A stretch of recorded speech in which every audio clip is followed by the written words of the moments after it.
Hey yo guys, come back to me di episode ke-6 podcast. Kalau kemarin kan bareng Navi ya, Navi Sensei. Sekarang back to me, kembali lagi bersama gue ya, staff yang sangat culture dan kece ini. Anjay. Kali ini bintang tamu kita adalah super mega bintang. Bintangnya melebihi cahayanya melebihi cahaya di bintang-bintang ya. Beliau sangatlah bercahaya di sini. Kita sambut saja Eko Chang. Yeay. Kenapa kalau cowok nggak bisa dipanggil Chang? Kalau cowok dipanggil Chang itu kayak semacam tadi cewek. Iya, Chang itu ibaratkan buat seseorang cewek itu inilah imut. Oh iya. Iya. Oke. Nah, jadi ini tuh podcast kita yang super dadakan ya, karena sedikit cerita aja, kita udah mau tidur tapi kepikiran karena besok per beberapa hitungan jam lagi beliau bakalan berangkat ke Jepang. Betul. Ngomong-ngomong, penempatan di mana, Mas? Penempatan Shizuoka. Oh, berarti Shizuoka itu bareng Shizuoka tuh bareng Shizuoka bukan sih? Bukan. Kalau Shizuoka itu di situ yang setahu saya bagus. Bagus sama Dewi, sama satu lagi siapa tuh? Siapa tuh? Ada yang kenal gak? Dewi. Iya, Dewi angkatan saya itu. Oh iya. Oh, beliau jadi alasan kamu datang ke sana, Mas. Bukan itu, Wak. Gue. Jadi dia ternyata keterima di Jepang di bagian apa? Genba. Doboku. Doboku. Doboku itu apa? Doboku itu pengecoran jalan. Iya. Oh, jadi Masnya bisa ngecor jalan? Insya Allah bisa. Kan di sana kan pasti diajarin. Iya. Minum dulu, Mas. Oh, boleh. Ya, biar tinggi. Buset, ternyata baru ya.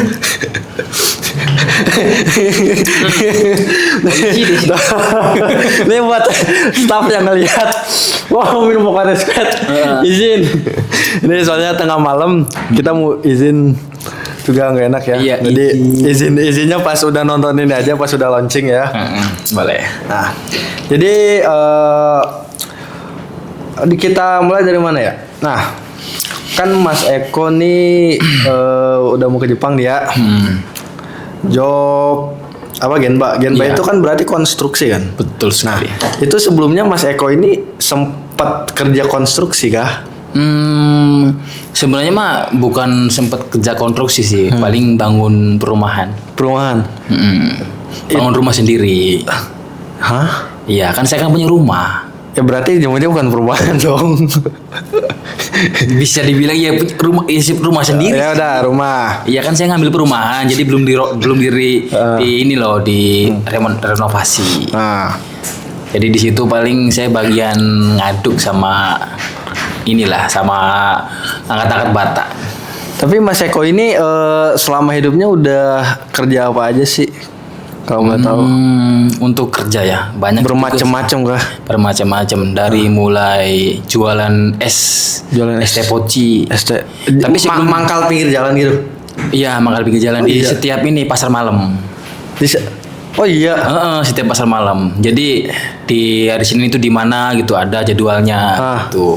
Dan di Selasa di mana. Jadi itu hampir setiap malam. Jadi mulanya itu dari jam 4 sore atau jam 3, nanti pulang sekitar jam 9 malam. Itu berarti Mas Eko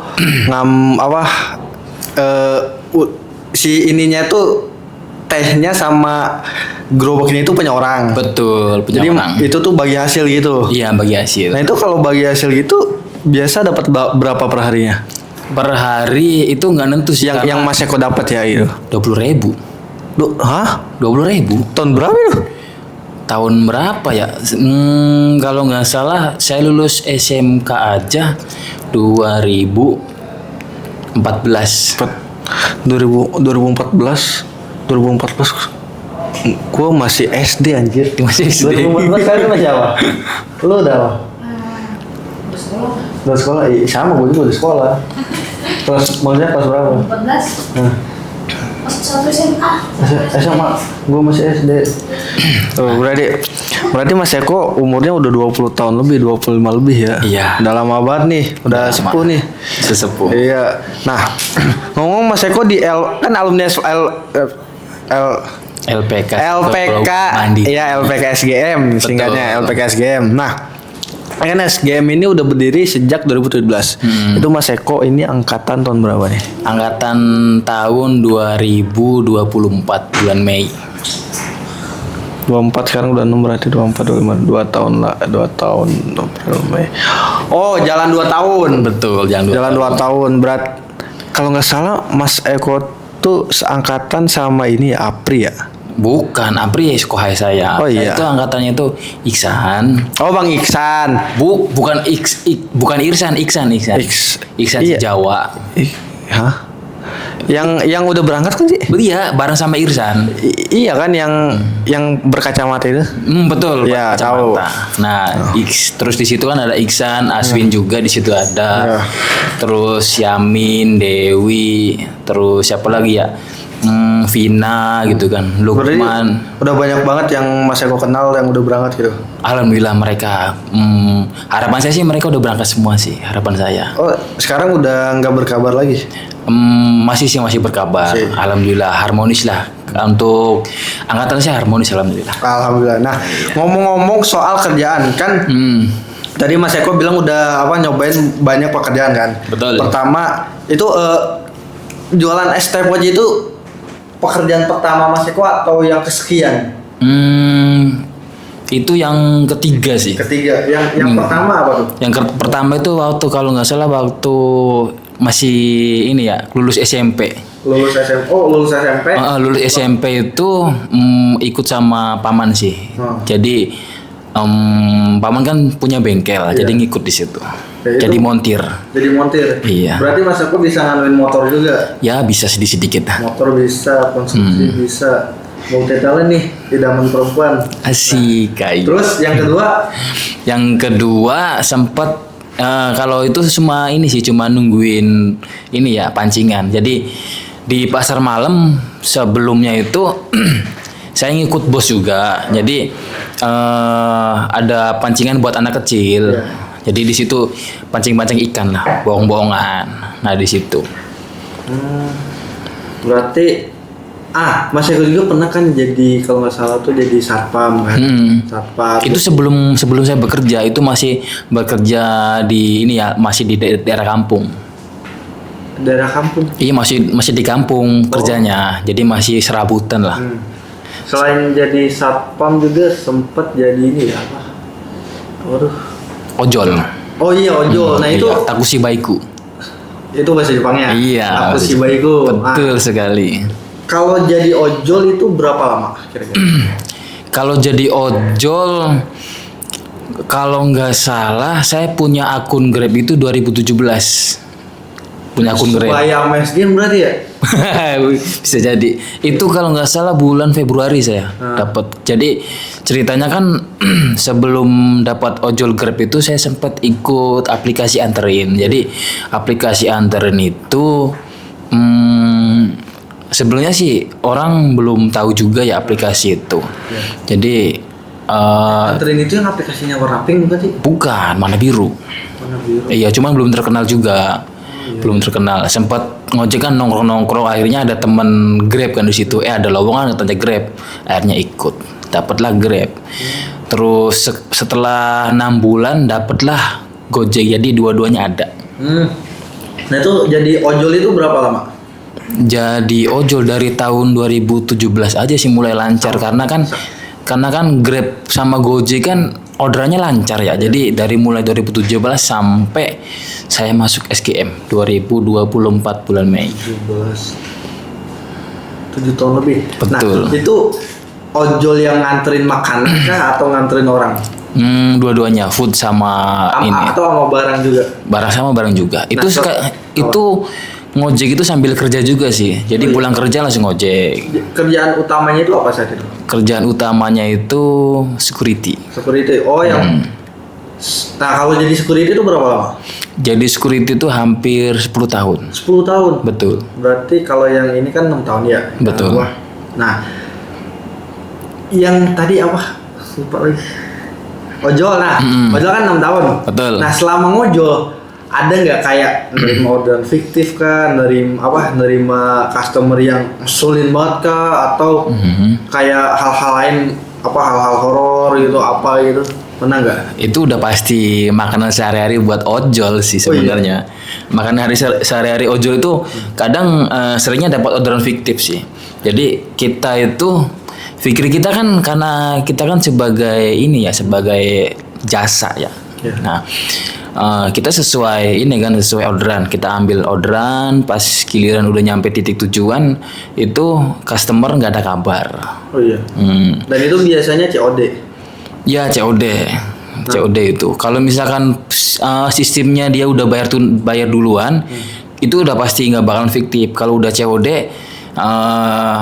sebenarnya sih tergantung ada ratingnya biasanya. Kalau misalnya ratingnya jelek, biasanya itu para ojol juga wanti-wanti. Oh jadi selain si customer bisa ngelihat rating si ojolnya, ojolnya juga bisa ngelihat rating customernya gitu. Betul. Jadi kelihatan dari ratingnya. Jadi kalau misalnya ratingnya jelek nih, wanti-wanti. Jadi yang bisa ngelihat itu cuma drivernya doang. Betul, driver. Jadi itu customer juga nggak tahu kalau misalkan mereka punya rating dari ini ya, dari ojolnya ya. Ya itu waktu jadi ojol kan dapat orderan fiktif. Paling gede orderan fiktif itu sampai berapa? Sekitar 500.000. Itu yang apa satu kali ordernya? Satu kali order. Itu order apa? Order pizza 2 meter. Pizza. Kalau nggak salah 1 meternya pizza 1 meter salah. Pizza sama 1 meter itu sekitar 300 sampai 200. Iya 300-an. Nah, itu beli 2. Beli 2. Tapi waktu zamannya saya masih bisa sih. Jadi di situ kan ada keterangannya. Jadi kita buat orang yang nggak mampu. Jadi nanti difoto kita ngasih orang nggak mampu, terus difoto. Habis itu nanti tinggal tunggu ininya proses klaiman.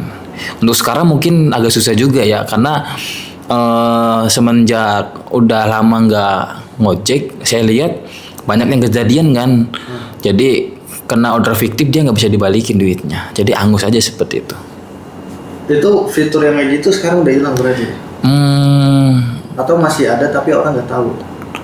Mungkin kalau Grab waktu itu saya masih bisa. Kalau Gojek kalau nggak salah itu asal orderannya jangan diselesain. Kalau diselesain itu nggak bisa bakal dikembaliin. Oh iya. Ya, jadi misalkan kita nih dapat orderan makanan misalkan food. Itu kita nganter makanan ibaratkan pizza atau pizza Domino atau misalkan burger gitu ya. Nah, kita udah nyampe titik tujuan terus ditelepon nggak ada respon dari customer. Terus mungkin udah nunggu 30 menit lebih gitu kan. Nah, itu jangan diselesain dulu. Jadi nanti di situ langsung diklaim karena orderan fiktif. Tapi kalau misalnya langsung digeser selesai, ya udah repot juga itu nggak dibalikin. Nah, selain dapat orderan fiktif dalam nilai besar ya, pernah nggak dapet customer yang keselin banget gitu, kayak masnya kok bener-bener kayak gitu, gedek banget gitu. Gimana ya? Sebenarnya mah banyak, cuman nggak saya pikirin karena kan karena saya kan security ya, jadi banyak lah yang ibaratkan yang karyawan yang nyeselin atau apa ya dianggapnya biasa gitu. Cuman kadang kalau misalkan pernah waktu itu pas bulan puasa kalau nggak salah, dia order ya pas di ini sih di ordernya itu di PHD ya, sama juga pizza juga dari situ. Nah itu dia order itu jam 5, sedangkan kalau di pizza di situ kita nunggu tuh lumayan lama, kita nunggu. Dia pengennya jam 6 nyampe ini kan nyampe tempat tujuan. Nah, saya bilang kan, maaf Kak, untuk orderan seperti ini nggak bisa ngedadak gitu kan, karena kita di sini nunggu gitu kan, karena di sini juga rame juga gitu kan. Untuk dari tempat titik lokasi ini ya, lokasi penjemputan makanan sama tempat lokasi kakak yang ada di situ, kita itu paling berapa menit nyampe gitu kan. Kita itu yang lama nunggu makanannya belum selesai gitu kan. Tapi Kadang customer nggak ini sih, nggak ngerti posisinya driver itu seperti apa di jalan gitu kan. Mereka kan tahunya kan terima bersih gitu. nah, tapi ada nggak kayak yang bener-bener si customer tuh ini customer lebih ngeselin dari yang sebelum-sebelumnya gitu? Ada. Kayak gimana? Ada waktu di Grand Wisata. Kayak gimana? Saya kan punya jaket ini ya, jaket Grab Gojek, jadi satu Iya. jaketnya. Jadi tinggal dibalik gitu kan? Tinggal dibalik. Atau misalkan ada sih di sini ada Grab Gojek jadi nyatu gitu kan, di belakang juga sama gitu. Tapi yang bikin anehnya, padahal di situ kan udah ada gabungannya Grab sama Gojek. Tapi yang bikin heran, udah selesai orderan, kok tiba-tiba dapat ini kan, dapat rating jelek, bilangnya tidak sesuai ini atribut lah. Ada-ada aja di situ. Terus saya nggak bakalan ngorder lagi dari situ karena sensitif banget daerah situ. Nah, jadi kan sempat jadi satpam juga kan? Nah, kalau jadi satpam itu ada nggak sih pengalaman yang kalau satpam kan udah pasti dia itu ngejaga malam kan? Betul. Jaga entah malam entah pagi. Nah, kalau malam ada nggak kejadian yang biasanya kan kalau satpam pasti ada dong kejadian yang entah kejadian jahat kan, entah kejadian horor kan. Yang paling sering itu kejadian jahat atau kejadian horor yang pernah Mas Eko alami? Untuk kejadian jahat mah inilah ada 40%. Karena kejadian jahatnya itu adanya di karyawan sih. Kalau kita nyelengah pasti karyawan ada aja Itu yang Mas Eko nyuri. tuh jadi satpam di perumahan kah, di perusahaan kah? Di perusahaan di daerah Kerawang. Oh. Nah itu tindakan kejahatannya kayak gimana kira-kira? Tindakan kejahatannya itu waktu saya alami, dia ngebobol koperasi. Ngebobol koperasi. Koperasi itu. Jadi ceritanya gini loh, di pabrik saya kan di situ ada koperasi ya. Jadi koperasi itu dalamnya itu kayak ada rokok gitu kan, ada jajanan-jajanan lah gitu kan. Jadi koperasinya deket juga sama kantin buat tempat makan gitu. Cuman di situ kan kadang koperasinya itu waktu itu masih aman-aman aja. Jadi awalnya sih ada karyawan masuk kan, dia cuma hanya mau main. Padahal mah di situ kita juga karena mereka udah terbiasa sering bolak-balik masuk koperasi ya. Ya kita juga ini kan cuma hal biasa aja. Cuman dalam ini ya, dalam apa namanya, tugas security itu harusnya ada ini juga sih, ada larangan. Karena emang di situ nggak ada larangan karyawan ini ya, maksudnya karyawan yang bukan kepentingan dilarang masuk itu nggak ada. Nah, yang apa yang penting kayak oke lu karyawan boleh masuk gitu. nah iya dulu kan seperti itu. Cuman pas kejadian baru ada terkecualinya gitu. ada terkecuali. Nah, itu kalau kejahatan yang kayak apa ya, kriminalitas gitu ada nggak sih, kayak entah pembunuhan atau pencuri kan tadi udah ya. Kalau pembunuhan pernah ada nggak? Kayak pokoknya hampir ngebunuh lah gitu. Nggak ada sih, alhamdulillah nggak ada, karena pabriknya itu di dekat lingkungan warga juga di situ, jadi aman. Karena di situ kan ada ini juga ya, ada Karang Taruna, jadi aman lah alhamdulillah di situ. Nah, kalau kejadian horor gimana? Kalau kejadian horor mah jangan tanya lagi, itu udah makanan sehari-hari tiap malam. Kejadian yang paling ibaratnya paling kayak serem lah, jadi kayak Mas Eko ngerasa kayak anjir nih baru kali ini ngerasain horor ini. Paling ini sih. Jadi sempet bentar. Saya punya rumah kan 2017. Horor nih, denger ini. 2017 ya saya punya rumah. Jadi sebelum punya rumah itu sekitar tahun 2006 lah. 2016. Iya. Nah, di 2016 itu dulu itu di pabrik masih ada gedung ini ya, gedung kosong di situ. Gedung kosong kayak rumah lah, rumah warga lah di dalam pabrik. Cuman itu udah nggak terpakai lagi. Dulu itu rumah itu buat mes karyawan dulu. Cuman sekarang udah dibongkar. Dulu waktu saya baru masuk, kata senior saya, kalau misalkan patroli lewat situ, karena saya polos ya udah saya masuk kan. Itu tuh di luar Di dalam. perusahaan apa dalam? Di dalam pabrik. Nah, di situ mungkin karena saya asal masuk aja ya, ada ngikutin itu hampir setahun lebih.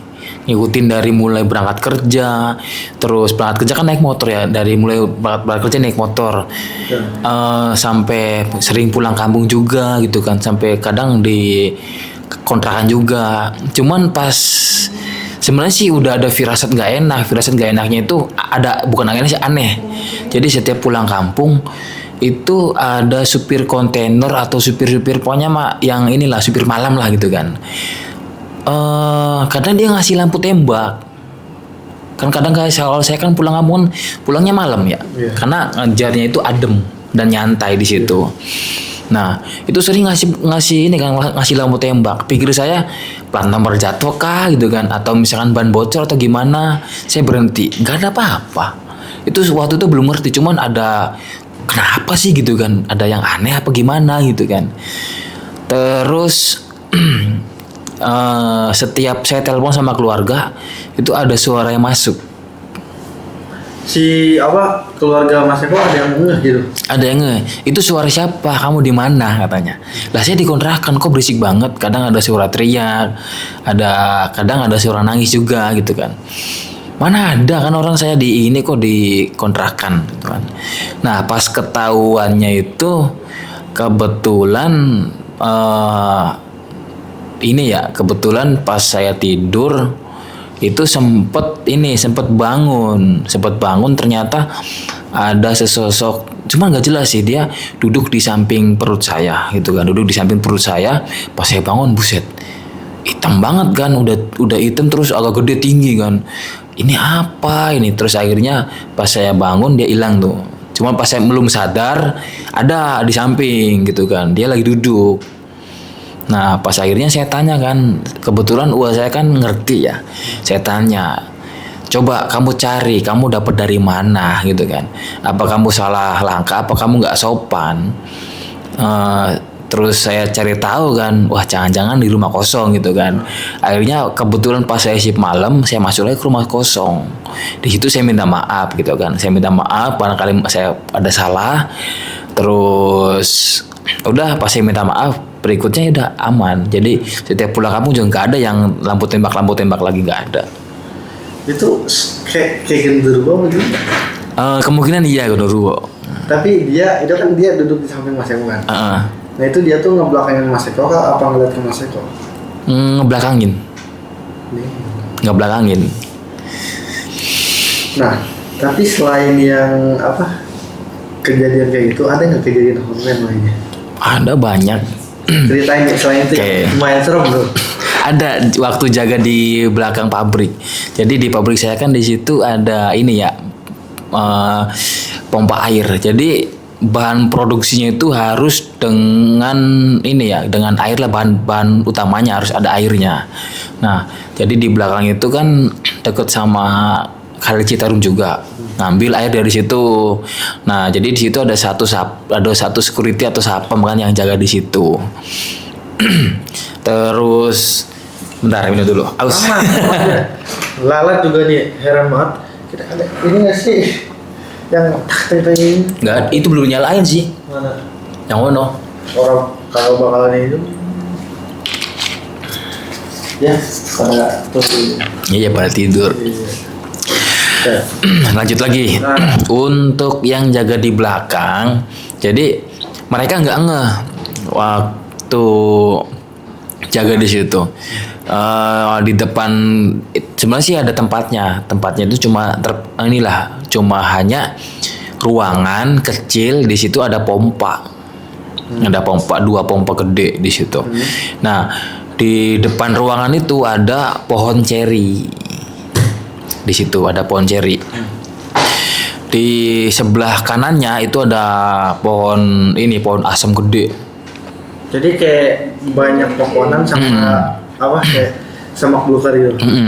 Nah, kalau yang pertama kali itu di dalam. Kalau di dalam kan di situ kan ada ada ventilasi plafon yang bolong lah, kotak. Itu buat ini juga sih, buat mantau kalau misalkan ada listrik yang konslet kan bisa lewat situ, lewat atas. Oh iya tahu. Nah, ceritanya posisinya jadi kalau jaga di belakang itu sebenarnya sih nggak boleh tidur ya kalau jadi security, sebenarnya nggak boleh. Cuman kan dikasih kesempatan paling 1 atau 30 menit buat istirahat sebentar doang, buat buat seger-seger mata gitu kan. Nah, pas saya lagi tiduran di situ ada kepala nih, rambutnya itu dari atas sampai bawah bukan bawah kaki, bawah lantai, sampai nyentuh lantai. Pas saya lihat, loh ada di sini gitu kan. Cuman karena saya udah terlalu capek ya, terserah lu aja lah gitu kan. Kalau mau ganggu, gue ganggu lagi kan. Cuman sekarang saya lagi capek kan, mau istirahat gitu kan. Ada gitu. Kalau saya tahu di situ ada. Terus yang satu lagi di pohon ceri. Kalau di pohon ceri, yang bikin anehnya kan di depan gardu kan di situ ada tempat duduk. Bisa buat nyender juga sih. Enak di situ, bisa buat nyender. Sebenarnya sih tidur ayam kan, asal tidur, kadang melek lagi gitu kan. Nah, yang bikin anehnya kenapa gitu ranting pohon nyampe gitu padahal jauh. Ranting pohon ceri ku nyampe ke muka.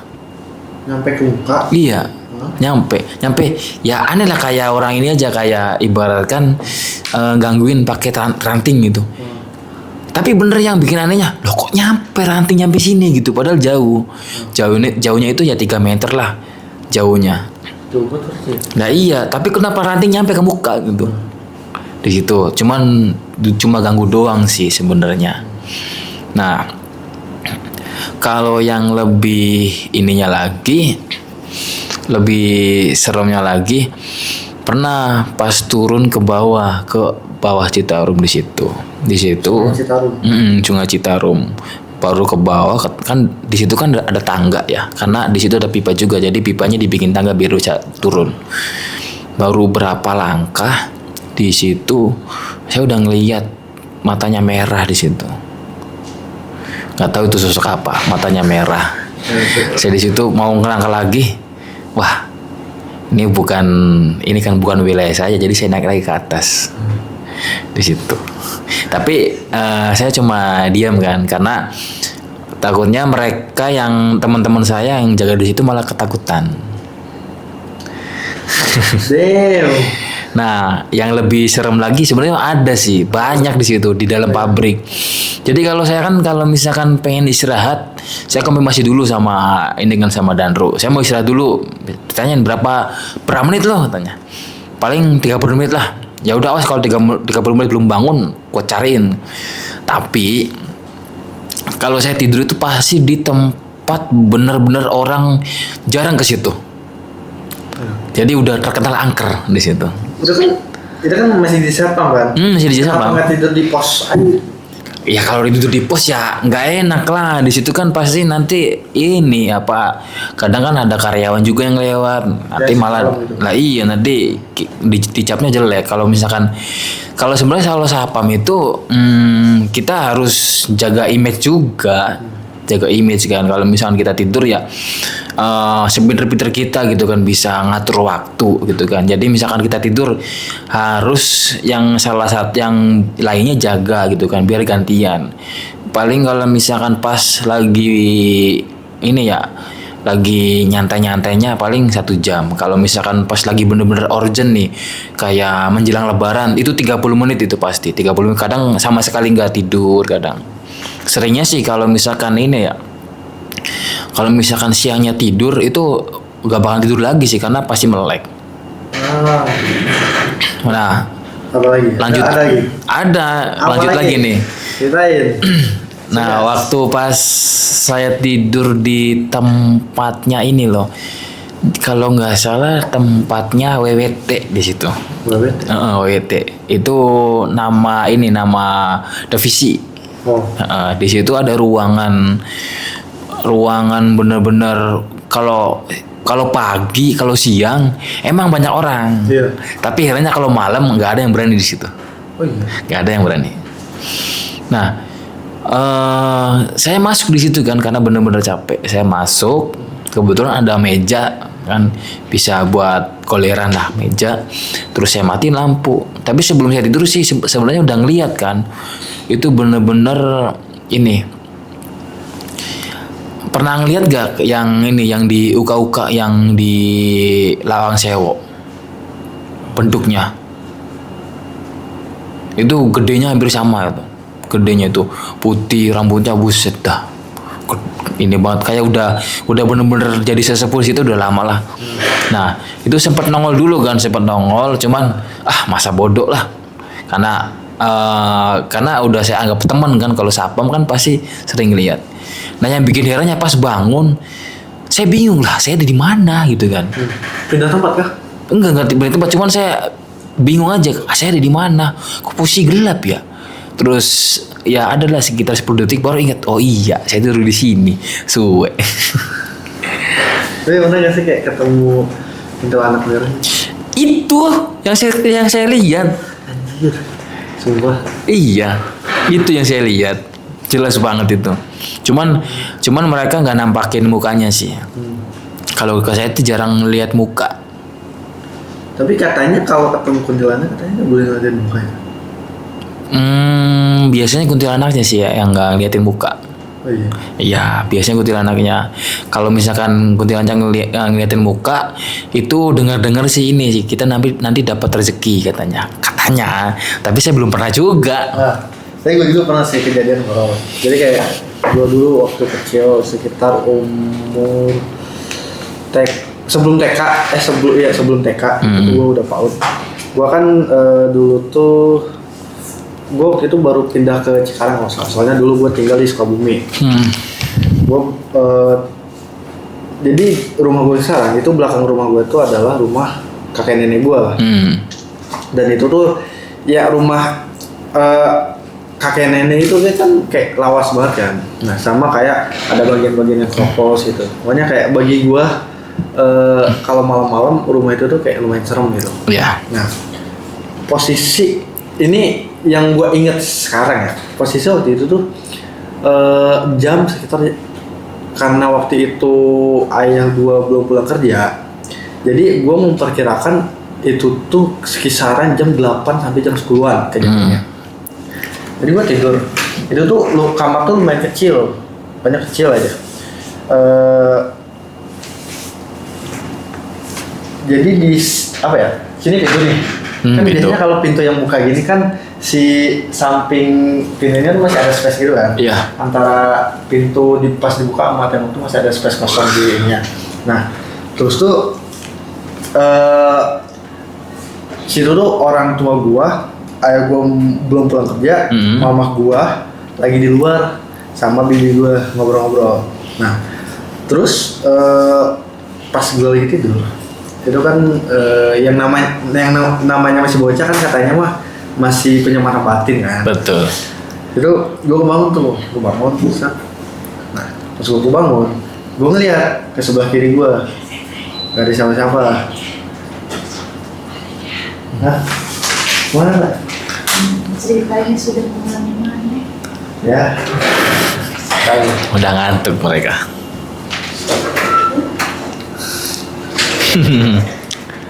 Nah, terus si pas gua ngeliat ke kiri, itu nggak ada apa-apa. Pokoknya gua harus ke kiri, lurus ke kanan, nggak bisa apa-apa. Gua nyari lagi, lihat lagi ke kiri, terus lurus depan pintu nih. Jadi gua tuh tidur tuh bener-bener ngadep pintu gitu. Nah, pas gua ngadep pintu, di dekat pintu sama tembok itu, gua lihat tuh ada pocong. Kata gua, Pokoknya tuh pocongnya tuh apa ya? Kain kafannya tuh putih kotor kayak abis kena tanah gitu kan. Terus jatuh ke terus jatuh kan kayak ini kan apa mukanya itu cuma kelihatan sebelah. Pupil matanya hitam-hitamnya tuh kecil banget. Terus kayak dia tuh bener-bener setinggi pintu. Berarti sekitar gitu lah tinggi banget. Tinggi pintu terus dia dia tuh kayak ngeliatin gua kan. Pokoknya dia tuh kayak gini natap ngeliatin gua. Itu kayak apa ya? Bener-bener gua di situ nggak bisa berkutik. Nah, tadi kan gua bilang mama gua lagi di luar sama bibi gua. Jadi di rumah nenek gua ini kamar lumayan banyak. Total tuh ada 1, 2, 3, 4 kamar. Satu kamar buat keluarga gua, satu kamar buat kakek nenek gua, satu kamar lagi buat saudara gua, satu kamar lagi buat saudara gua. Jadi semuanya kebagian. Betul. Jadi ya nggak mungkin nenek gua nemenin gua, tuh. Karena jam segitu dia udah tidur di kamar masing-masing. Nah, pas gua kebangun, gua ngeliat samping gua ada cewek. Postur badannya mirip mama gua. Dia gemuk, rambutnya panjang, digerai, nggak pakai apa pokoknya biarin lepas aja. Sama dia pakai baju putih tuh panjang, kayak layaknya pecel anak gitu. Tapi dia ngebelakangin gua. Nah, pas gua ngeliat pocong itu, gua kan kayak bener-bener yang nggak bisa ngapa-ngapain banget gitu. Gua ngeliat samping ternyata ada orang, gua bangun aja, gua kiranya mama gua. Pokoknya gua kepak-kepak itu sambil nangis kayak mama gitu. Ada pocong gitu. Gua kan nangis kan teriak langsung.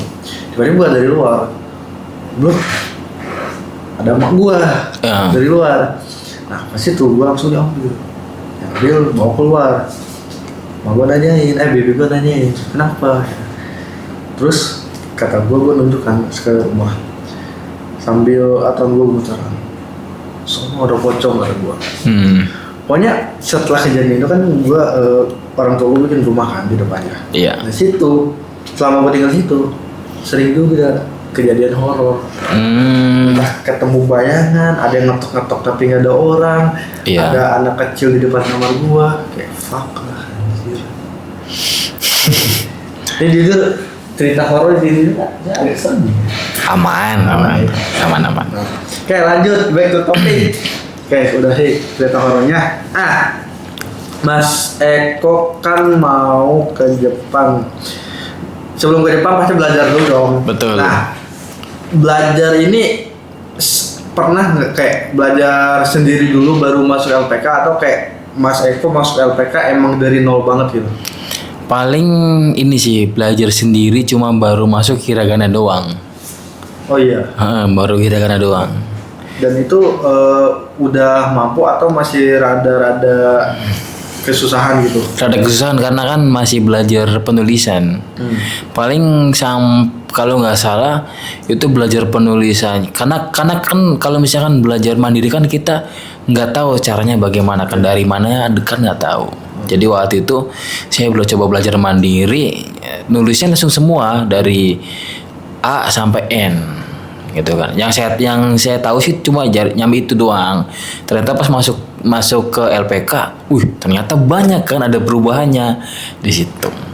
Nah, Mas Eko kan masuk itu 2024. Betul. Bulan Mei, berarti 4 bulan pembelajaran selesai Mei, Juli, Agustus, September.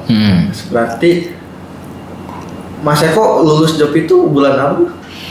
Bulan Agustus. Agustus 2025. Betul. Berarti itu kisaran hampir 1 tahun ya? 1 tahun lebih dikit. 1 tahun lebih dikit. Lebih dikit, nah. Itu selama ini selama nunggu Mas Eko itu udah sempet mindset juga kah sebelum dapat ini? Belum. Total? Belum. Berarti ini mindset pertama dan langsung lolos. Iya. Alhamdulillah. Anjay, mantap dah. Nah, gue keinget kalau nggak salah Mas Eko ini sempet kerja bareng Saco kita kan? Iya. Andi Saco. Iya. Nah itu gimana ceritanya kok bisa kerja bareng beliau gitu? Ya tanpa disengaja sih. Jadi waktu saya masuk kalau nggak salah Andi Satrio itu duluan apa saya dulu ya kalau nggak salah. Beliau itu masuk waktu itu waktu di hari libur beliau masuk. Waktu itu saya belum terlalu kenal kan. Waktu itu beliau masuk kan. Pikir saya beliau itu ini tentara kan karena pakaiannya kan celananya kan kayak banyak kantongnya gitu kan. Celana kargo. Iya sama tasnya kan tas ini kayak tas buat hiking gitu. Tahu. Sepatunya juga sama. Pikir saya, wah ini kayaknya tentara gitu kan. Terus belum terlalu deket juga kan. Cuman waktu pas saya lihat beliau itu pas saya kejadian pernah di ini sih ditampar juga. Ditampar. Iya sama ini kan sama chief security di situ. Nah sempat saya juga curhatkan sama beliau sama Pak Andi kan. Wah kalau kayak gitu salah Pak. Sempat curhat dari situlah saya mulai deket. Dari situ mulai deket. Kalau nggak salah saya masuk di IC itu bentar 2015. 2015. Itu berarti kenal Andi Satrio itu dari tahun 2015. 15. Iya. Sudah lama banget sih. Iya. Udah berapa tahun tuh? 10-11 tahun berarti. Ya, segitulah. Nah, itu kan 2015. Nah, berarti Mas Eko ini waktu itu 2000 kan SGM ini didikan 2017. Nah, itu Mas Eko tahu kalau beliau punya LPK itu tahun berapa? Apakah di tahun 2017 juga gitu? Pas tahunnya itu bukan 2017 sih. Soalnya waktu masih kenal Andi Satrio itu beliau waktu itu yang saya dengar tuh sempet jualan cacing sutra. Cacing sutra? Iya. Cacing sutra itu. Tapi sebelum cacing sutra kalau nggak salah ikan cupang apa bukan ya? Lupa saya. Oh iya. Iya di sini. Nah terus mulai LPK-nya saya dengar itu kalau nggak salah tahun 2021. Oh mulai ini LPK. Mulai tembus ke saya. Oh. 2021. Nah sebenarnya sih rencana 2022 itu saya mau masuk. 2022 saya mau masuk kan. Cuman waktu tahun segitu kondisinya keluarga nggak setuju. Nah, cuman saya mantepin lagi kan dari 2022 terus 2023. Nah, dari 2023 itu saya benar-benar berpikir matang dulu lah biar nanti kedepannya bagaimana gitu kan. Itu nggak sih setuju orang tua karena terhalang ekonomi atau gimana? Sama ya terhalang ekonomi juga sih.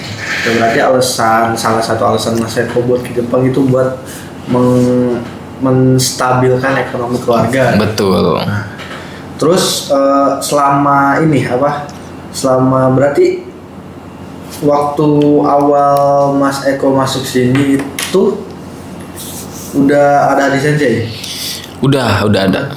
Oh berarti kalau nggak salah beliau juga ini ya teman kuliahnya ya. Nah, masih ada ini juga kok, masih ada Rido Sensei. Oh itu masih ada Rido Sensei. Oh iya tahu. Kibishi no Hito. Kibishi itu apa? Kibishi itu galak iya. Terkenal galak. Oh iya terkenal. Iya. Gitu. Tapi di masa itu, buset enak banget tuh, tertib loh. Tertib banget. Itu salah satu bagian enak dari punyanya guru Kibishi ya. Iya. Tertib gitu, nggak ada yang semena-mena. Betul. Jadi kalau misalkan kayak ngumpulin HP atau misalkan pokoknya pas malam waktu zamannya beliau itu sistemnya seperti ini. Apa yang dibersihin dilaporkan gitu. Oh iya. Iya, apa yang dibersihin dilaporkan. Jadi tanpa sekecil pun misalkan dari mulai kelengkapan ini ya kantor, terus udah kelengkapan kantor baru mereka laporin kelas dibersihin, ada kendala apa enggak, dilaporkan semua. Nanti misalkan ada kendala nih, beliau juga ini kan nyari solusinya seperti apa nanti kan diinfokan ke staf lainnya.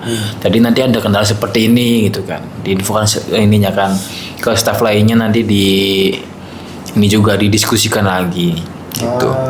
Pokoknya mah dari mulai kantor Jimusitsu terus kelas gitu kan, Kyositsu sama gerbang itu dilaporkan semua. Gerbang udah dikunci, terus kuncinya juga udah langsung diserahin semua kan, dari mulai ngumpul HP. Jadi kalau malam itu setelah Bengkyokai itu berjejer. Itu nanti HP cewek cowok ya, terus di belakangnya itu laporan kelas masing-masing sama laporan yang piket Jimusitsu. Nah, terakhir paling ketua asrama. Nah, itu nanti laporan semua, jadi ada kendala apa dari pagi sampai malam. Jadi nanti laporan lagi. Jadi lengkap banget, enak banget waktu itu. Cuma sekarang beliau udah lama keluar ya. Iya, sekarang beliau udah di Jepang juga itu. Oh iya. Iya. Dia TG kan? Iya, TG dia. Iya, kalau Mas Eko kan magang gitu ya. Betul. Dia TG dari tahun berapa? TG 1 dia? TG 2. Setauku kayaknya 31 dulu, setauku ya, tapi belum nanya juga sih. Jadi di tahun berapa di Jepang? Baru bulan-bulan ini. Bulan ini? Kayaknya bulan kemarin kayaknya ya. April. Kalau nggak bulan kemarin, 2 bulan kemarin baru berangkat. Oh iya. Iya. Job apa dia? Job ini perawat lansia atau kaigo. Kaigo. Iya. Saitama. Kalau nggak salah Saitama itu Saitama bagian itu bawah nggak sih? dekat Tokyo Saitama. Oh iya. Kalau di bagian bawah itu kalau nggak salah Fukuoka ya, bagian bawah ya? Iya. Fukuoka, terus bagian atas tuh kalau nggak salah tuh Hokkaido kan ya? Betul. Sih. Nah, itu ngomong-ngomong soal ke depan, kan Seko udah banyak banget nih pengalaman kerjanya gitu ya. Betul. Dari yang susah gitu, ibaratnya dari yang kecil, sampai akhirnya sekarang bisa dibilang kerja di Jepang yang cukup kalau apa ya, orang tahu kayak bakal kagum, wih Mas Eko kerja di Jepang gitu ya, di luar negeri gitu. Gimana rasanya akhirnya gitu setelah apa ya, sekian lama Mas Eko bekerja akhirnya bisa sampai di titik ini gitu Mas Eko. Tinggal hitungan jam lagi Mas Eko berangkat nih gitu. Tapi sebenarnya sih awal pertama pengen ke Jepang itu turun dari pesawat sih. Naik pesawat? Iya, turun dari pesawat. Iya. Turun dari pesawat. Enggak, bukan itu. Sebenarnya pengen nyobain Osake sih. Iya, ya jadi kan di perumahan saya kan di situ ada ex Jepang juga ya. Nah, dia pernah cerita kan kalau lagi nongkrong nih, itu kalau Osake itu enak banget katanya.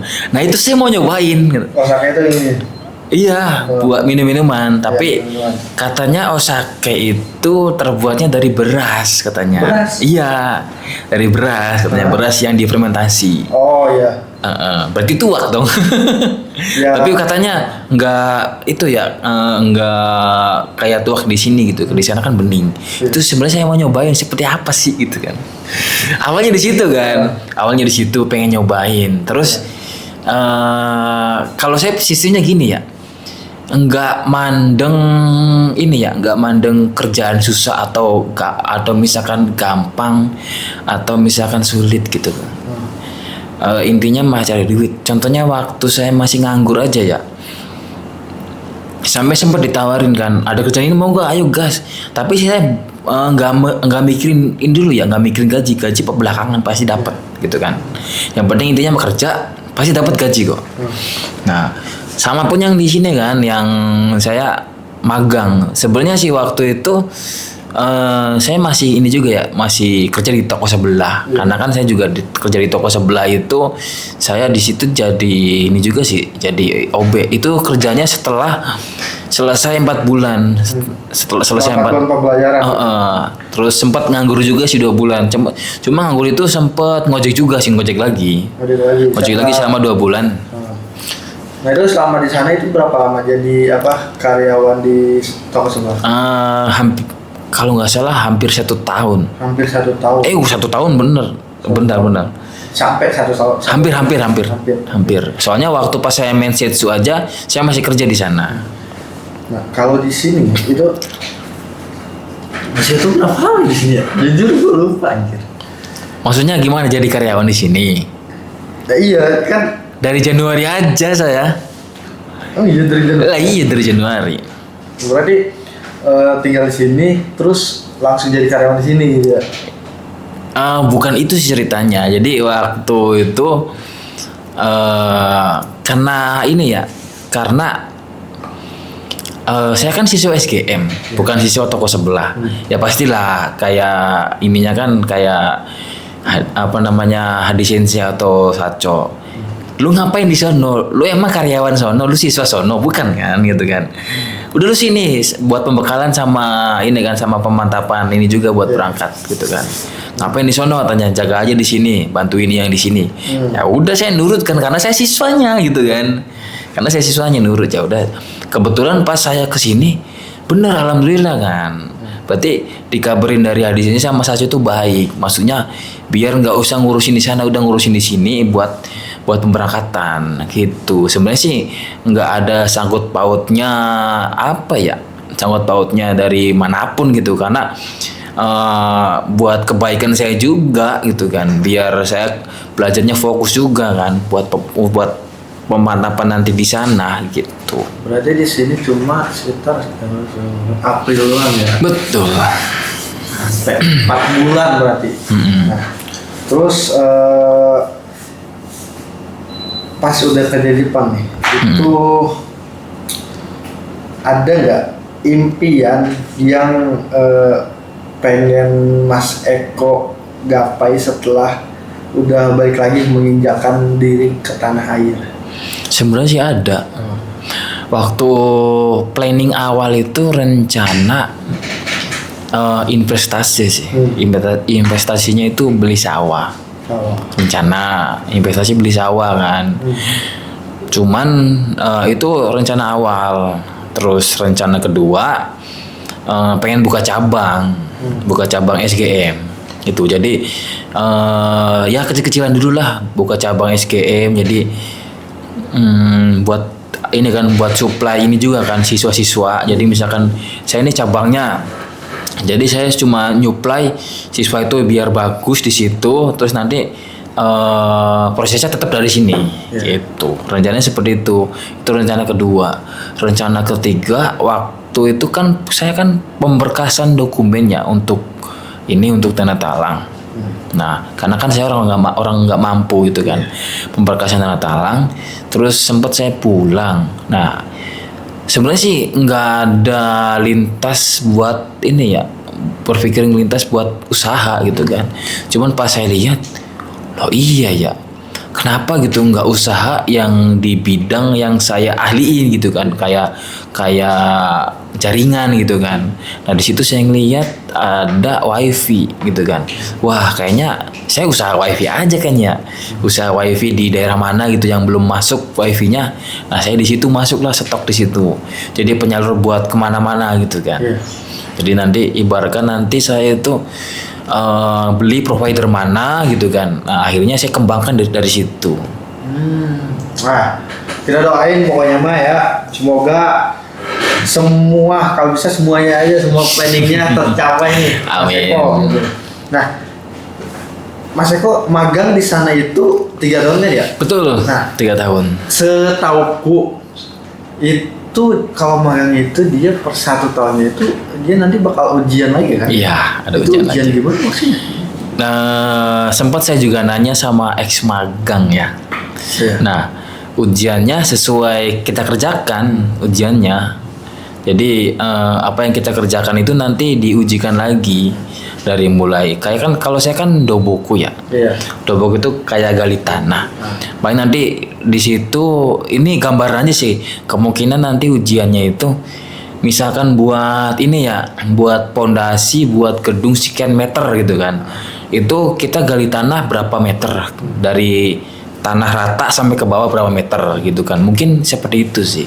Terus misalkan buat ini ngejaga tanah itu nggak longsor. Nah Terus kita itu buat pasang paku alam atau apa ya.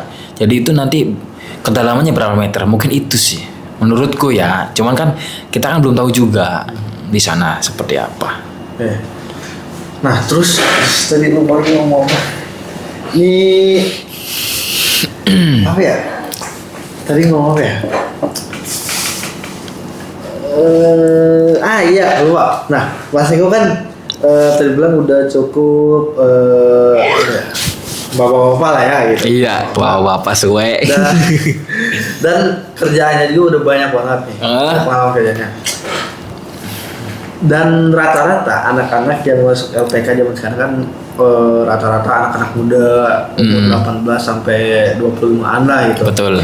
Ada nggak saran dari Mas Eko buat anak-anak yang ibaratnya kan sekarang kan anak-anak beberapa terutama bisa bilang yang gadget juga ada beberapa aja yang kalau mau kerja tuh dia milih-milih gitu kayak gua kan ahlinya di sini, gua kan lulusan ini, gua pengen ini, jadi kayak banyak mau gitu. Nah dari Mas Eko ada nggak saran buat anak-anak yang ibaratnya baru lulus sekolah gitu atau baru mulai masuk dunia pekerjaan gitu, ada nggak saran? Sarannya? Iya. Nasihat lah gitu. Nasihat ya. Bingung juga sih sarannya. Mungkin karena kan zamannya udah beda ya. Jadi tergantung lagi nanti kita balikin lagi ke sifat dan wataknya mereka gitu kan.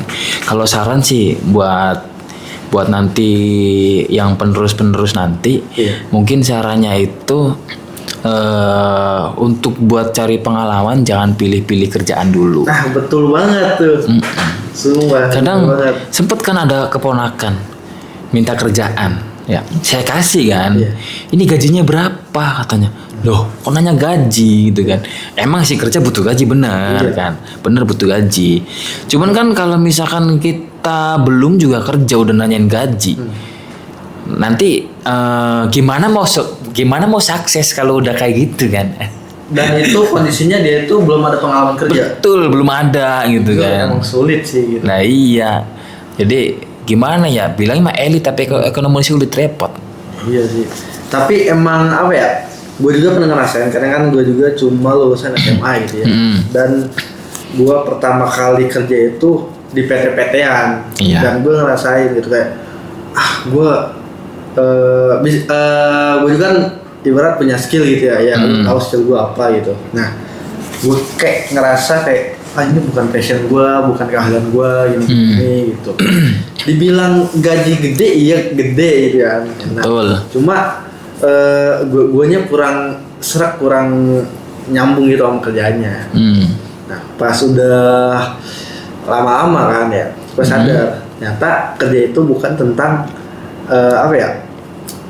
tentang duitnya doang gitu. Kalau kita pengen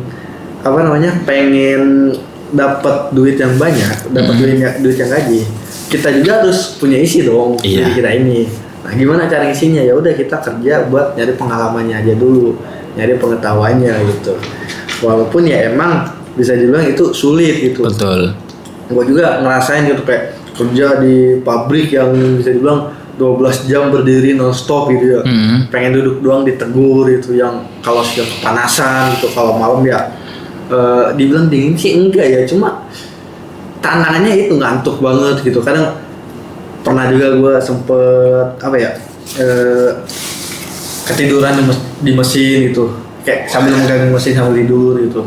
Cuma ya itu kita kalau masih belum ada isi, kita nggak usah neko-neko dulu gitu. Betul. Ya. Pokoknya kalau mau dapatin yang terbaik, kitanya juga harus, diri kita juga harus terbaik gitu. Gitu loh. Nah, jadi kalau udah ibarat kitanya udah berisi, udah banyak pengetahuan apa-apa gitu, ibarat kayak Mas Eko gitu, udah banyak pengalaman kerja lah gitu, walaupun dari yang kecil gitu sampai yang ibaratnya sulit ada gitu. Jadi kitanya juga kerjanya nyaman gitu, ngerti gitu kalau udah ada pengalamannya juga gitu. Kalau kan nggak ada pengalaman dan kita nggak apa sih namanya, mensyukuri kita gitu, menikmati, ya emang jujur agak sulit gitu. Tapi itu lebih ke rubah mindset aja sih. Emang jujur ini baik lagi ke diri masing-masing ya gitu. Tiap orang kan punya kemampuan masing-masing, kita punya kelebihan dan kekurangan masing-masing. Cuma ya balik lagi ke konteks awal, kalau kita nggak punya apa-apa di diri kita, ya udah kalau kerja nggak usah neko-neko gitu.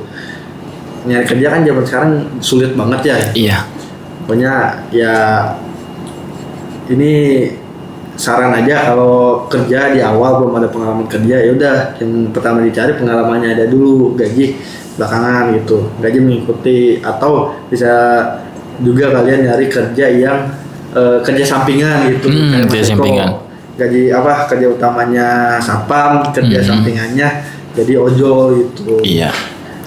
Jadi ya emang anak zaman sekarang tuh lumayan gede gajinya ya. Iya. Ya itu jadi tantangannya gitu. Kalian kalau mau sukses ya jangan neksian jadi orang gitu. Harus merasakan pahitnya hidup lah gitu. Iya. Nah, terus apa lagi ya? Paling ada saran sedikit sih. Apa tuh? Paling saran dari saya, kalau lulus SMA atau SMK ya. Nah, itu kan pasti buat nyari kerjaan kan sekarang udah lumayan susah juga. Jujur emang susah. Gua udah ngerasain. Iya, susah. Karena mungkin yang dibutuhkan itu sekarang ijazahnya bukan SMA atau SMK. Nah, paling buat nanti yang masih dalam sekolah gitu kan, disaranin sih buat berangkat aja ke Jepang gitu kan, berangkat ke Jepang, terus dari sono itu ya jangan hura-hura juga gitu kan, kumpulin duit yang banyak, jadi pulang-pulang udah bikin usaha sendiri. Itu sih. Tapi emang yang paling bener itu kalau misalkan udah punya duit banyak itu jangan ditabungin yang cuma nyimpan duit doang gitu, tapi diinvestasikan kan. Betul. Misal kayak rencana Mas Eko tadi beli sawah gitu. Kalau sawah kan kita bisa dirawat, bisa nanam padi, bisa dipasarkan menghasilkan uang terus gitu. Kalau ada dana lebih kita bisa beli sawah lagi hektar itu, atau bikin kontrakan. Nah itu bisa. Jujur gue pengen banget bikin kontrakan, semua gue pengen banget bikin kontrakan. Nah gini aja berarti nanti Sensei bikin kontrakan, saya nyalurin wifi-nya. Bisa bener. Jadi Mas Eko kayak tadi ada rencana bikin cabang SGM, kerja sama di Saco, terus Mas Eko sawah gitu ya. Jadi pengekspor beras gitu. Iya. Terus jadi tukang wifi, kerja sama gua gitu. Iya. Mantap dah. Nah, terus ada lagi nih, gua jujur agak greget banget sama anak yang kayak gini. Aduh iya, gimana tuh? Buat kalian ya, yang udah tahu kalian itu ibaratnya jujur ini agak kasar ya, ini maaf banget nih buat kalian ya. Tapi emang pada kenyataannya kalian kalau udah tahu hidup kalian susah, gitu ya, kalian itu ya bangun gitu, berusaha. Jangan ibarat, aduh gua hidup susah, gue pengen berubah gitu, tapi nggak ada pergerakan tuh. Nah ini itu yang paling sering dilihat. Kalian udah tahu susah, kalian pengen ini, kalian bukannya gerak, tapi malah nyari quote di sosmed yang relate sama kehidupan kalian. Gitu. Karena suka scroll TikTok. Iya, gue tahu banget nih kerjaan anak-anak zaman sekarang, gitu. Karena gue juga pernah ngerasain kayak kalian, dan jujur nggak enak kalau cuma kita kayak ini doang menyesali menyesali kehidupan kita yang susah ini, tapi dari diri kita nggak ada pergerakan gitu, nggak ada nggak bisa keluar dari zona nyaman gitu. Betul. Nah itu tuh adalah ibarat gimana ya ceritanya, bener-bener kayak kalian pengen makan tapi nggak mau masak. Nah, jadi kayak kalian ngebiarin dirian lapar aja gitu. Iya. Gitu. Atau di ini kan dikasih sama orang tua. Gitu. Jadi kayak kalian malah nyari aduh hidup lapar banget gitu, enggak, cowok gitu ya, lu harus masak gitu. Iya. Hidup lu enggak selalu ketergantungan sama orang gitu. Akan ada masanya lu hidup sendiri gitu. Betul. Emang jujur emang susah banget gitu ya, buat kayak ibarat dulu kita apa-apa dibiayain sama orang tua, apa ya, dibantuin sama orang gitu kan, pada suatu saat nanti juga kita bakalan hidup sendiri ya Mas. Betul. Gitu. Apalagi mungkin gitu ya, kebanyakan orang pasti nanti nggak pasti sih, beberapa ada yang merantau juga gitu. Nah, gimana kalian bisa hidup sendiri gitu kalau kalian apa-apa ketergantungan sama orang gitu. Jujur emang agak susah awal-awal, tapi lama-lama juga kebiasaan kok ya gitu. Iya. Biar kalian kayak bener-bener mengerti gitu kehidupan tuh kayak gimana gitu. Jadi bener-bener enggak menyia-nyiakan waktu lagi gitu, apa-apa yang ya males gitu gitu loh. Jadi buat kalian yang udah tahu hidup susah ya, jangan apa-apa nyari quotes TikTok gitu, jadi post gitu, tinju sama gue lu gitu. Jadi kayak bete banget sama orang begitu tuh, udah tau ini bukannya bangkit gitu ya, bukannya bangkit malah ya galau-galau nggak jelas itu, udah kacau gitu. Iya, malah ikut-ikutan jadi ini juga jadi apa namanya, yang kadang apa ya, yang ikut-ikut kayak semacam orang gelandangan atau apa gitu. Iya gitu, mah kayak udahlah kalian, kan kita mau menuju Indonesia Emas 2045 gitu ya. Ayo kita kayak gerak dari sekarang gitu loh. Gitu. Kalian kan mau sampai kapan kayak gitu mulu gitu. Sekarang kan jenis pekerjaan lumayan banyak gitu. Sekarang kan zaman udah makin canggih tuh. Kalau kalian pinter nyari kerjaan ya gampang sebenarnya. Kerjaan tuh banyak. Kerjaan tuh banyak banget sebenarnya Mas. Banyak. Banyak yang sepele juga banyak. Cuma ya kita tetap harus nyari gitu, nggak melulu datang sendiri gitu kayak involver gitu ya. Kalau kita ya nggak salah sih nyari dengan cara nanya ke orang, cuma kalau usaha kita cuma gitu doang ya lama gitu. Iya. Ada sih yang ekstrim, kalau misalkan mereka mau ya, mereka benar-benar ibaratkan nggak gengsi gitu, nggak malu gitu kan. Sebenarnya ada di lingkungan kita sendiri. Cuma modalnya itu pertama itu modalnya nggak malu sih sebenarnya mah, cuek aja gitu kan. Cuma modal karung. Ya tahu gua. Nah, dulu juga gue sempet kayak saking gue pernah nganggur sampai 6 bulan Mas. Itu bener-bener anjir, gue kayak orang gila semua. Kayak gue hidup mau ngapain gitu, gue hidup gue arah gue mau kemana gitu, gue sampai bener-bener kayak itu waktu itu gengsi gue tuh sempat tinggi banget Mas. Tinggi banget gue kayak, karena bisa dibilang dulu waktu gue masih jadi anak satu-satunya, orang tua gue itu masih jaya-jayanya. Iya. Dan apapun yang gue mau bener-bener dikabulin itu. Bisa dibilang orang punya lah, alhamdulillah gitu, gue pernah ngerasain. Nah, cuma saat waktu itu mungkin Allah ngasih kabar ke keluarga gue gitu ya. Ekonomi keluarga gue turun drastis gitu ya, kena musibah gitu. Udahlah dari situ gue mulai membiasakan lingkungan baru gitu. Oke, keluarga gue kayak gini gitu, gue nggak bisa nolak gitu. betul. Nah, gue sampai bener-bener kayak gue nurunin gengsi gue, nurunin malu gue, kayak gue nanyain ada infoman gak nyuci motor kayak apa kayak gitu, kayak nganterin barang apa kurir lah apa segala macem gitu, nganterin galon apa kemana gitu.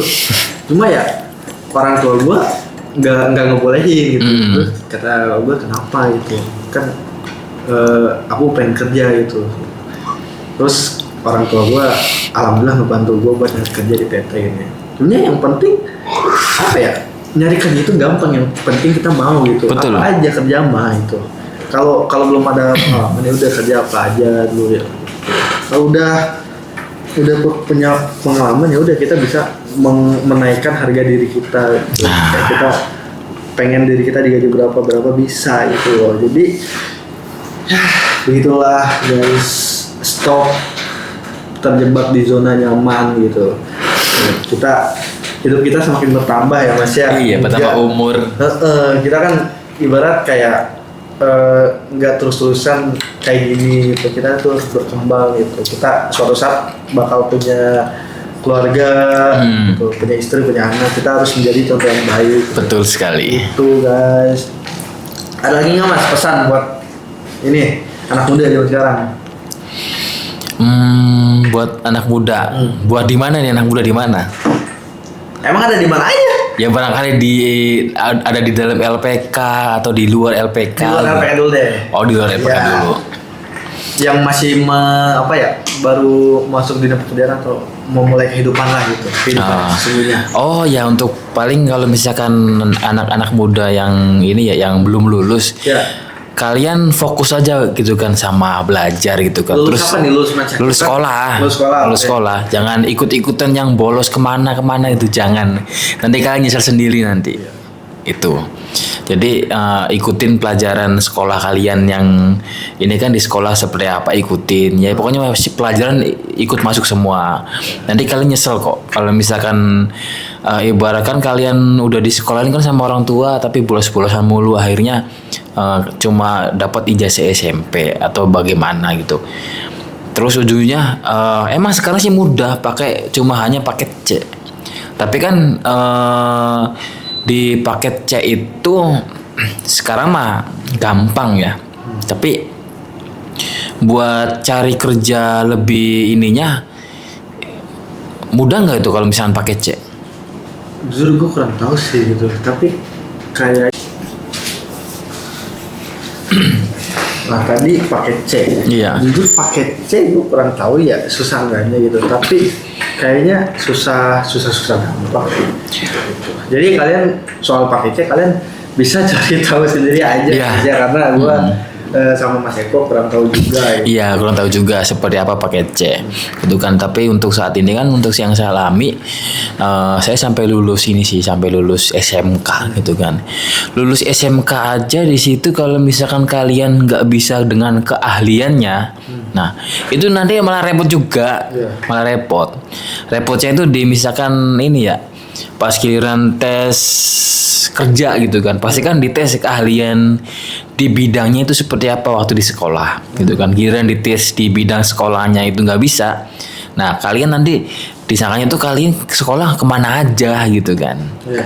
Nah di situ terus yang lagi nyari loker kerjaan ya tetap semangat lah, jangan pantang mundur, jangan pantang menyerah juga gitu kan. Kerjaan sebenarnya banyak sih kalau misalkan kalian ini Maya, dari mulai mulung juga bisa gitu kan, atau misalkan Terdengar kasar tapi ya emang bisa gitu. iya bisa gitu kan. Ya mau gimana kan, kita kan sekarang udah mulai susah juga buat cari kerjaan. Dulu juga saya sempat mulung juga itu dulu. Sempat mulung sampai di kampung itu dinamain setan ini katanya. Setan runtukan katanya. Jadi ya kalau misalkan kalian gak memulung ya terlihat kayak mungkin beberapa dari pandangan orang atau termasuk pandangan kalian sendiri kayak apaan sih mulung gitu ya. Tapi ya emang mulung itu sebuah pekerjaan gitu. Kalau kalian gak mau jadi kalau kalian gak mau pekerjaan itu ya itu yang tadi gue bilang, kalian harus bangkit, kalian nyari sendiri gitu. Apa Betul. yang kalian mau ya kalian harus perjuangkan gitu. Jangan males-malesan gitu loh. Iya. Jangan sampai kalian berujung aduh terpaksa mulung gitu. Itu jangan sampai itu. Itu loh. Terus apa ya? Gue belum nanya ya. Pengalaman dulu selama di LPSG itu gimana gitu? Pengalaman tentang apa nih? Pengalaman Terkait mana? banyak juga ya. Iya, coba terkait mana dulu? Lu belajar tuh cuma sama satu sensei ya? Siapa aja tuh? Pertama itu Shiva Sensei. Oh, tahu siapa sensei. Pertama Shiva Sensei, terus kedua Rido Sensei yang jadi kepala asrama. Ya, tahu. Ketiga itu ini Tufail Sensei. Apa? Tufail. Tuh file Iya, cewek. cowok. Coba. Kayaknya pernah lihat. Iya. Nah, tuh Keempatnya ada lagi siapa lagi? Suandri Sensei. Suhandri. Iya. Pernah diajarin sama Suhandri? Pernah. Pernah kan saya masuk ini ya, jadi waktu itu di toko sebelah kan karena kemampuan saya kurang ya, jadi saya masuk kelas lagi di sono. Jadi belajar sama Suhardi Sensei. Gitu. Dan di situ sebelum lu masuk kelas lu udah sempet jadi staff di toko sebelah. Iya, sempat jadi staff toko sebelah. Jadi cuman kan waktu itu karena belum begitu ribet ya. Jadi saya juga izin juga kan sama ini kan sama waktu itu ininya itu Dinda Sensei. Jadi saya izin Sensei saya mau masuk kelas ya gitu kan. Saya mau masuk kelas Suhardi Sensei. Oh ya silakan. Nanti kalau misalnya butuh apa-apa Yonde Kudasai, panggil saya gitu kan. Asik. Panggil saya dan jadi saya waktu itu masuk ke kelas Suhardi Sensei pas buku kuning. Buku oren. Buku ini ya Sokyu Ichi. Itu buku oren Irodori. Jadi gimana ya, cuma ngulas-ngulas doang jadi hafal gitu kan, udah hafal. Cuman yang sangat disayangkan buat nanti yang ini ya, yang sisa-sisa baru, latihlah ngomong gitu kan, latihlah ngomong. Jadi biar nanti buat di Jepangnya itu biar gampang kalau bisa ngomong, komunikasinya gitu kan.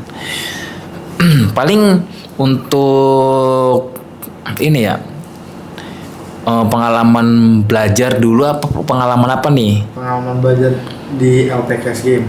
Nah, pengalaman belajar di LPKS Game sebenarnya sih awal masuk itu bener-bener semangat karena wah alhamdulillah nih saya bisa masuk LPK nih gitu kan. Itu waktu pertama kali masuk SGM itu umur berapa? Kalau nggak salah umur 27, kalau nggak 27 26. Udah tua ya, udah 29. Iya. Udah tua. Nah, umur segitu dah. Awal-awal waktu belajar enak sih gitu kan. Enak banget kan. Sempat masuk, cuman pas keganggunya itu awal mula keganggu ya belajarnya. Aduh, orang tua sih sebenarnya. Sempat ada masalah sama orang tua ya? Iya, sempat ada masalah. Sebenarnya sebelum saya masuk juga udah wanti-wanti kan. Udah wanti-wantinya. Ini kan saya udah habis kontrak kerja. Kemungkinan saya mau masuk LPK gitu kan. Mau masuk LPK buat bantu nanti ekonomi. Mungkin kan saya punya perumahan juga gitu kan. Mungkin orang tua pulang dulu dah gitu kan. Karena nggak mungkin gitu kan. Saya 4 bulan sekolah di situ selesai langsung berangkat kan nggak mungkin, pasti kan butuh proses gitu kan. Sebenarnya jauh-jauh udah saya bilangin kan, cuman nyatanya nggak seperti itu gitu kan. Saya lagi belajar diganggu mulu kan, ditelepon, ini gimana rumah belum dibayar, ini tokennya habis, bagaimana ngisinya. Lah kan saya sebelumnya udah pernah bilang juga gitu kan, tolong kalau misalkan saya masuk LPK nggak usah ganggu gitu kan. Biarin Mas Eko belajar dulu. Iya, karena kalau saya itu nggak bisa fokus ini ya, jadi fokus itu nggak bisa dibagi. Iya. Nggak bisa. Kalau udah satu. Kalau udah misalkan satu lagi fokus nih, ada gangguan ya udah pecah, bingung saya harus bagaimana. Nah akhirnya waktu di kelas itu, jujur ya saya nggak masuk dari situ. Nggak masuk kelas, nggak masuk pelajarannya. Terus? Nggak masuk. Sempat saya juga minta saran juga kan sama sensei saya. Sensei bagaimana ya saya harus bisa kan kotoba saya nggak bisa masuk. Kamu banyak hafalan, katanya banyak nulis. Yeah. Udah saya lakuin tapi tetap gak bisa gitu kan. Tetap gak bisa. Terus sampai di mana ini udah lewat ya, sampai di mana saya merasakan gitu kan, jadi sensei itu nggak mudah gitu. Waktu itu sempat ngeremehin seorang sensei kan, karena waktu setiap saya nanya gitu kan, kalau saya kan kalau belum mengerti saya nanya terus gitu kan, terus saya nanya sampai senseinya kesel gitu kan. Sampai kesannya kamu gimana sih, goblok banget gitu kan, sampai ngomong gitu kan. Ya gimana sensei, saya pengen bisa gitu kan, jujur saya goblok gitu kan, pengen bisa, cuman untuk cara pembelajarannya sensei ini belum masuk ke saya gitu kan. Gitu, cuman beliau mungkin udah kesel kan. Dan di mana saat waktu itu di toko sebelah, saya waktu itu ngajarin siswa juga. Wih, ternyata gini amat jadi sensei ya. Lumayan pusing juga gitu kan. Nggak mudah gitu jadi sensei. Nah, dari situlah saya merasakan, oh iya ya, pantesan waktu saya jadi siswa begitu rewel gitu kan. Sayanya pusing, kasihan banget gitu. Nah, enggak. Kayaknya mic kita kehabisan baterai.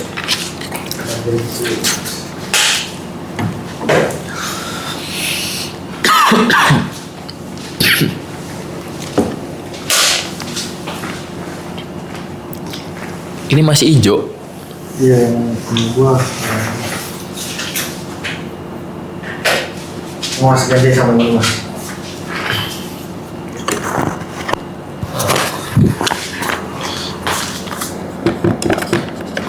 Apalagi udah mau habis. Udah habis sama itu. Kita ganti dulu ya.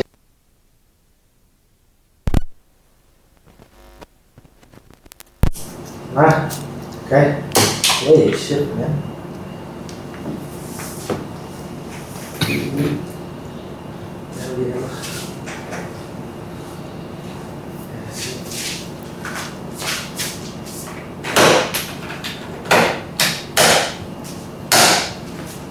Udah aman ya.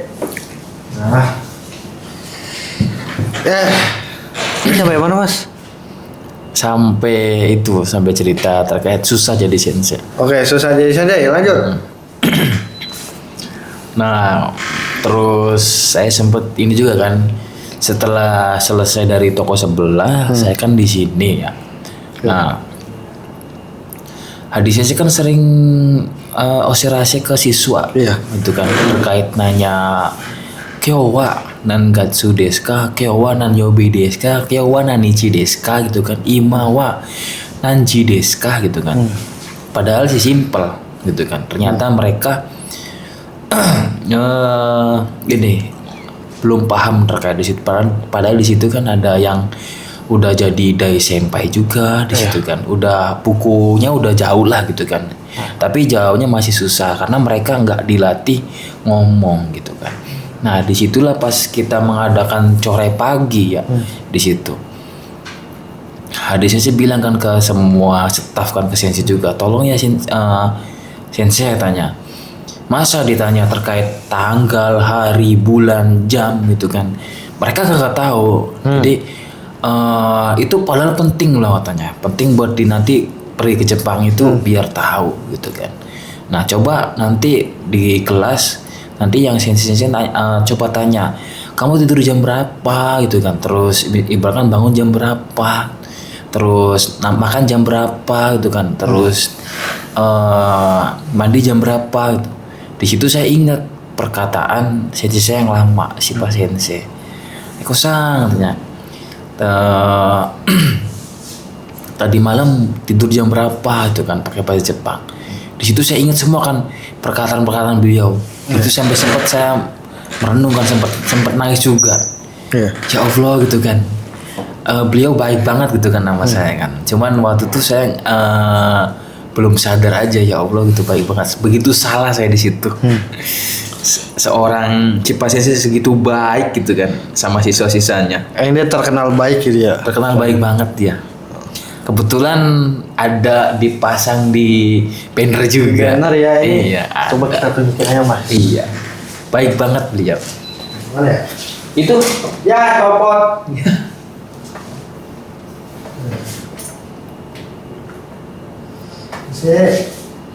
Oh ini. Tunjukin saya.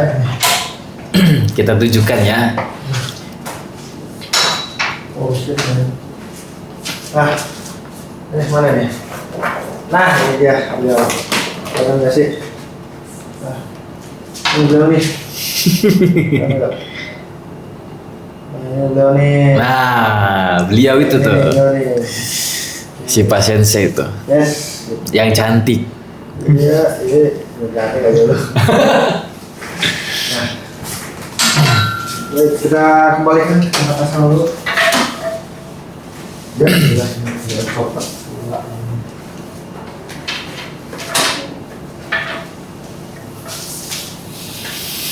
Lanjut aja mas. Dari siapa kita? Dari ini tunjukkan foto. Oke. Kita langsung ke sini aja. Pesan buat teman-teman Mas Eko nih. Yang apa? Sekarang mungkin jarang komunikasi gitu ya. Iya. Bisa dibilang jarang, bisa dibilang kadang komunikasi, kadang enggak sih. Tapi mungkin ada yang belum berangkat gitu ya, pesan-pesan atau buat para anak-anak yang belum berangkat nih, murid-murid di LPKSGM sama kohai-kohai atau teman-teman Mas Eko yang belum berangkat nih. Betul. Apa pesannya? Pesan. Nggak usah pesan nasi padang nasi ini. Tahu gua lu kemana? Gimana ya? Untuk saat ini saya juga bingung juga sih. Setiap dikasih pengarahan segala macam ya. Itu pengarahan terkait ada pemberitahuan gitu kan.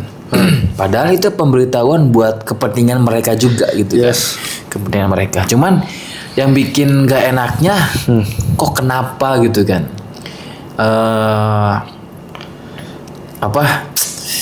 Apa namanya? Kok kenapa bisa ini lagi gitu? Bisa nyari apa tuh? Hemat AC ntar dingin banget, gak bohong mas. Lah itu saya lagi dari tadi saya dah dingin ini kalau misalkan tahu. Gimana mas hemat AC mas? Gak ada.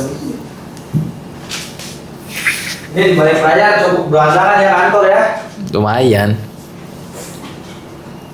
Ya remote AC hilang mas. Iya ini.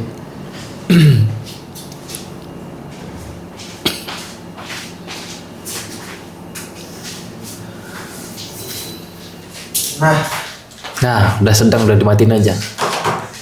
Udah pesan. Nah, pesannya itu jadi kalau misalkan disuruh sama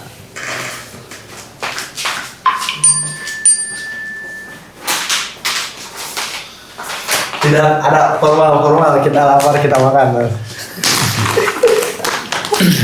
Lanjut. ya ini sih pesannya itu kalau misalkan disuruh sama sensei di situ gitu kan. Ya kalau misalkan ini ya, kalau misalkan nggak mau ngomong dari awal itu sih, ngomong dari awal. Kalau misalkan mau ya jangan komplain di belakang itu. Terus untuk sekarang sih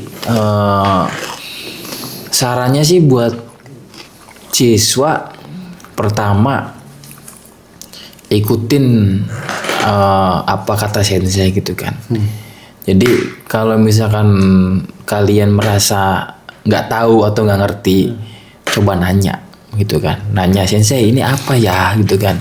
Kak kuning ya. Iya artinya apa ya gitu kan. Jangan diem aja gitu kan.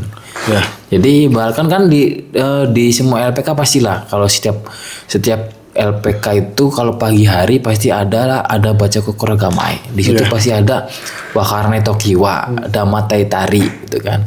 Wakata furio. Terus sitsumong apa tuh tadi lupa saya. Lupa juga sih udah lama juga jadi ini ya. Udah lama banget itu.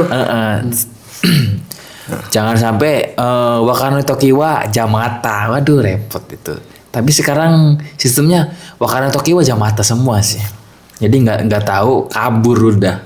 Kadang diem. Oh iya. Gitu.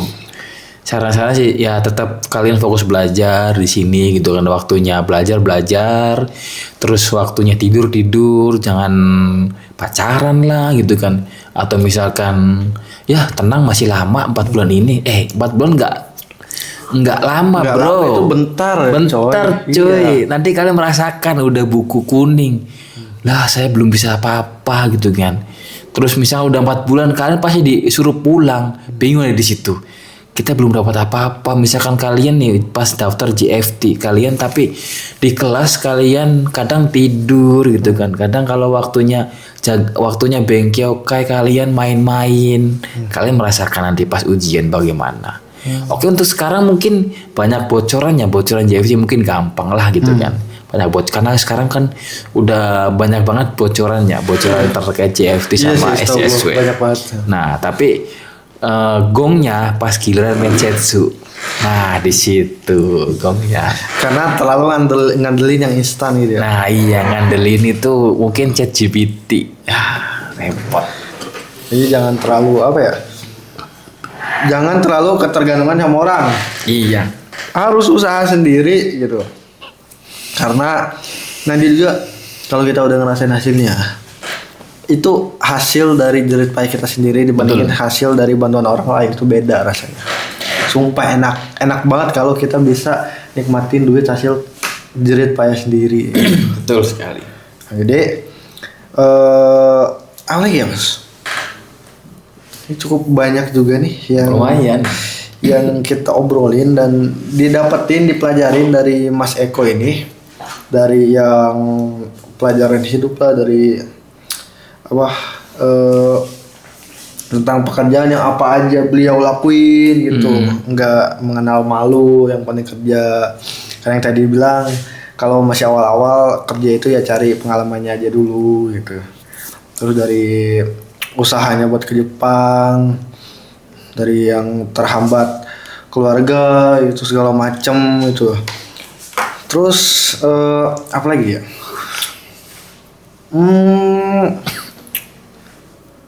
Pokoknya kita doakan beliau karena Mas Eko tuh keberangkatannya berapa? Jam 2 siang. Jam 2 siang tuh. Kita berangkat dari SGM ya, kita bareng ya. Jam 8. Nah ngomong-ngomong ini juga nih, baru berita tadi yang kereta tabrakan. Ini kan udah pasti kereta evakuasinya lama kan. Apakah jam 8 nanti selesai gitu? Kita udah bisa lewat? Itu jujur jadi ini sih, jadi pertanyaan juga buat kita kan. Kita nanti berangkat ke bandaranya gimana itu. Iya. Bisa aja sih naik Grab itu. Cuma kan kita milih yang hemat ongkos gitu ya. Betul. Semoga aja udah selesai gitu ya, dan buat kejadian itu semoga yang terkena musibahnya semoga banget gak ada korban jiwa lah ya gitu. Untuk korban luka aja gitu. Iya. Nah, balik lagi kita doakan Mas Eko nih. Kita doakan semoga Mas Eko ke Jepangnya lancar. Amin. Gitu. Pesawatnya nggak ada kendala. Amin. Gitu. Pekerjaannya apa ya? Pokoknya mah nggak ada musibah yang menimpa Mas Eko selama di Jepang. Amin. Dikelilingin orang-orang baik. Iya, cantik gitu. juga ya. Iya dah. Bonus. Terus apa lagi namanya? Semoga Mas Eko enggak capek untuk terus belajar. Iya. Semoga Mas Eko enggak ngelupain orang-orang yang baik sama Mas Eko. Betul. Amin. Semoga semua impian-impian Mas Eko ini semuanya tercapai gitu. Dari jadi tukang wifi, jadi tukang sawah, jadi apa lagi tadi? Jadi cabangnya SGM gitu. Ojol. Jadi punya perusahaan ojol sendiri dah sekalian gitu. Amin gitu. Pokoknya semoga semua hal-hal baik berpihak kepada Mas Eko gitu. Amin. Jadi semoga kita bisa ketemu gitu ya di masa dimana gue udah jadi CEO gitu. Mas Eko udah punya semuanya, udah kayak Mas udah punya show belum? Udah itu. Udah punya wifi udah itu. Udah punya cabang udah gitu. Mantap banget gitu. Jadi buat kalian ya kayak tadi pesan-pesan dari Mas Eko gitu. Jadi apa ya? Pokoknya mah kayak yang pernah disampaikan nih sama yang pernah jadi sensei di sini, namanya Hauzan Sensei. Jangan pernah apa ya? Tetaplah haus akan belajar gitu. Betul. Karena sampai kita tua pun kita bakalan tetap harus belajar gitu. Tapi pelajarannya nggak sama ya. Semakin bertambah usia pelajarannya berbeda gitu. Iya, betul. Jadi ada lagi pesan Mas Eko yang mau disampaikan nih? Buat Siapa aja? Oh, ada. Siapa aja? Ada. Siapa dong? Untuk pesannya sih dari mulai terutama dulu ya, dari Saco udah baik banget sama Oke, saya. Saco, oke. Gitu kan. Saco nih ya, semoga Iya. Saco melihat nanti bakalan gue suruh Saco melihat ini. Iya, Ya. untuk adik Saco terima kasih udah bisa membimbing saya sampai berangkat juga ke Jepang. Saya banyak terima kasih banget udah menggapai impian saya buat berangkat ke Jepang. Terus buat tadi Sensei juga yang sama membimbing saya walaupun kadang beliau kesel kan terus Wajar gitu ya. Ya gitu kan. Terima kasih juga buat tadi Sensei gitu kan. Terus buat si Sensei juga terima kasih beliau udah mengajarkan saya tentang banyak hal juga kan. Beliau begitu sabar gitu kan menanggapi saya kadang edan eling gitu.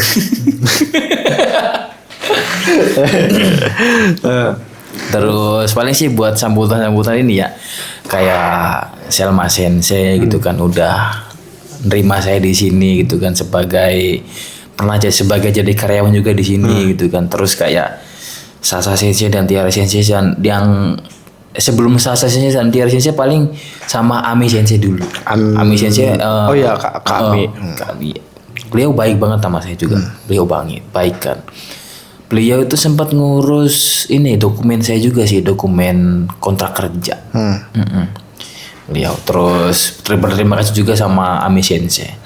Dan Sasa Sensei sama Tiara Sensei juga terima kasih udah ngurus ini kan. Ngurus visa saya gitu kan. Walaupun agak dokumen gitu kan. Dokumen tanda tangan juga diurusin sama beliau gitu kan. Terus Dinda Sensei kadang nyebelin, kadang bikin ini kan, bikin terngiang-ngiang. Terngiang apanya ya? Karena sama Dinda Sensei itu udah dari zaman Mas Eko masih di toko sebelah gitu Iya. ya. Udah lumayan lama banget tuh. Ya kadang yang terngiang-ngiang itu kok. Kalau nggak Eko pasti si Sualdi, Iya. Mas Sualdi. Betul. Gitu. Nah, Mas Itu. Sualdi juga bentar lagi berangkat katanya. Kalau buat Rizka Sensei paling ini sih. Buat Rizka Sensei coba ini tebak sih ayam apa yang bertelur di belakang pintu buat Rizka Sensei. Nah jadi dia PR tuh mikir-mikir loh. Ayam apa yang bertelur belakang pintu. Iya. Terus buat TB Sensei juga terima kasih udah baik banget ya. Tanpa pamrih dia bantu saya sampai di sini juga gitu kan. Tapi untuk saat ini saya mohon maaf belum bisa bantu karena saya juga masih kesusahan. Iya. Maaf sekali gitu kan. Terus buat ya pokoknya mah yang tetap ada di sini terima kasih sudah ini ya. Sudah nerima saya di sini dan ini kan bisa sharing bareng gitu kan, bisa belajar bareng gitu kan. Terima kasih banyak. Seperti itu. Nah, jadi semoga doa-doa yang tadi kita panjatkan semuanya terkabulkan gitu. Terus juga ini jujur gua tuh orangnya ya Mas ya. Jujur gua orangnya tuh gengsian buat mencurahkan itu. Iya.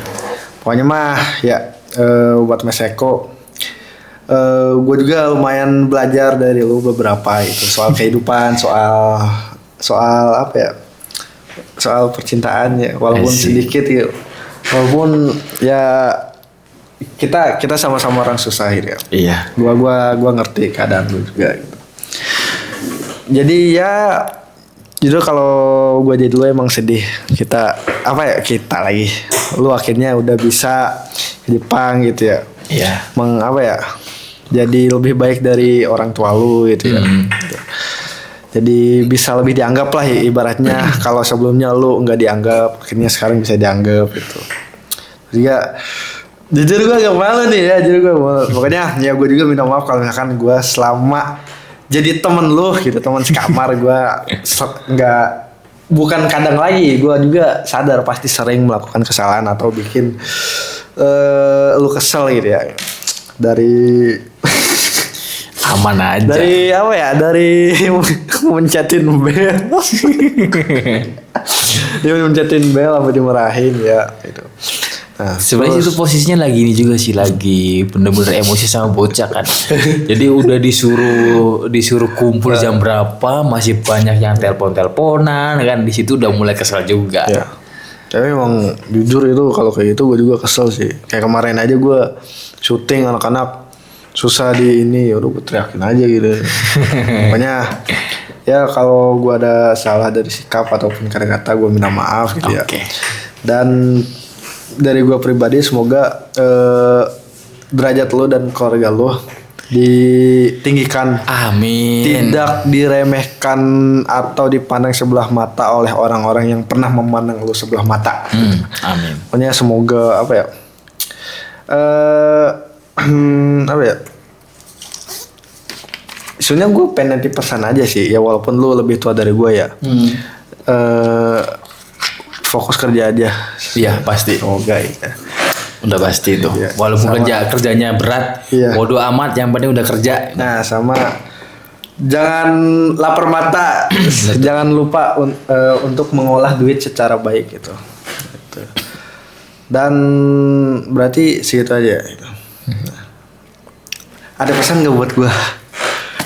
Pesan buat gua ada nggak? Pesan. Pesan apa nih? Nggak usah pesan nasi uduk, nggak usah pesan apa. pesan kehidupan gitu apa. Pesan kayak kehidupan paling kalau bisa ya, kalau bisa. Soalnya nanti buat kedepannya juga sih itu. Jadi buat pendidikan itu dicopot semua. Kalau bisa. Bisa tapi emang lumayan lama ya prosesnya. Tapi kan kalau udah dicopotnya lama-lama kan rapor sendiri. Justru sebenarnya dia tuh bisa walaupun dilepas nggak rapat lagi, cuma ya itu gitu emang kalau akan dibuka pas belum masa pemulihan itu bisa bakteri itu masuk gitu loh itu. Paham. Jadi nunggu ininya udah sembuh itu, jadi walaupun dicopot nggak bakalan kenapa-napa gitu. Emang itunya. Mantap. Terus paling ini sih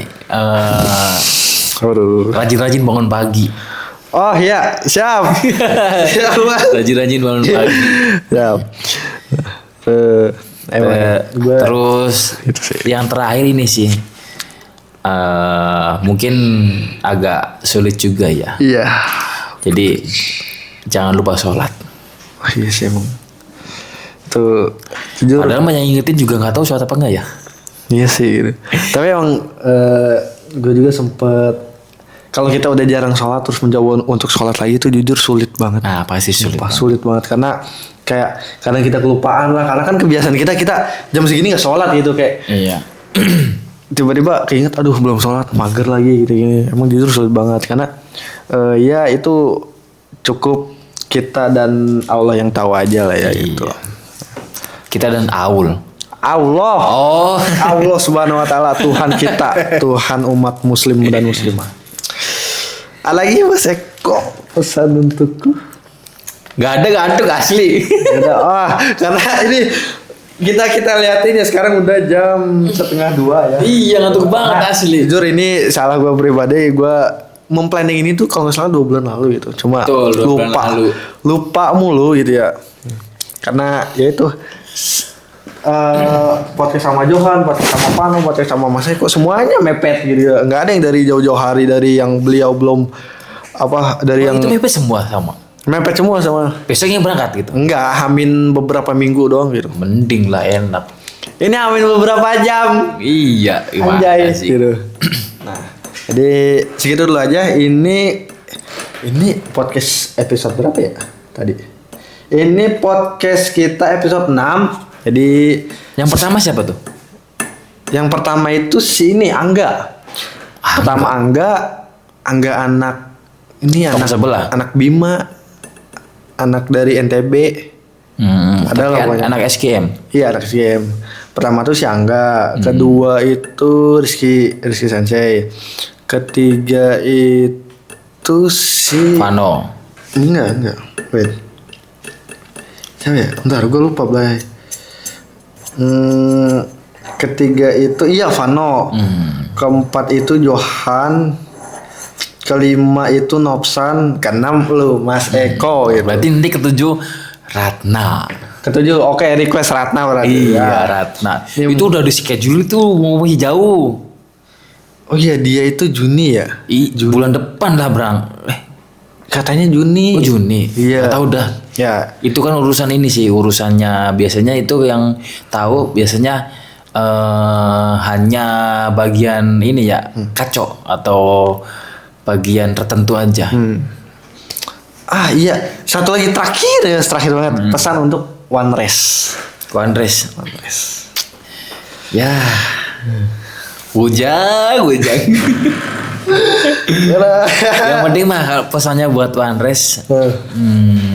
Untuk nanti kedepannya yang sabar ngadepin siswa, karena ngadepin siswa itu lumayan nggak gampang ya gitu kan. Nanti gua bantuin kok One Race aman. Iya, padahal kan kita kan nggak semerta-merta menyuruh orang itu ini ya kehendak kita, padahal kan kita juga disuruh sama atasan kita kan. Jadi gimana caranya biar bisa kita kerjakan lebih mudah dan lebih cepat gitu kan. Pasti kan ada yang dilibatkan gitu kan, siswa seperti itu. Paling terkait itu sih, pertama sabar, terus kalau misalkan ini ya, kalau misalkan pas waktunya lagi waktu luang nggak apa-apa buat belajar. Tapi kalau misalkan waktunya lagi kerja buat nginput yang lain, dikerjakan dulu kerjaannya. Itu nanti biar nggak numpuk. Gitu. Okay. Nah kalau untuk Kia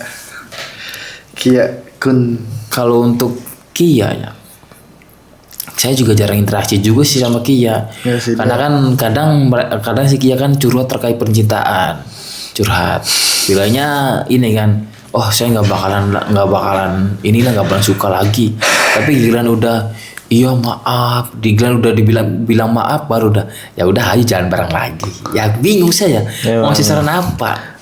Paling ya buat Kia semangat buat belajar aja. Oke.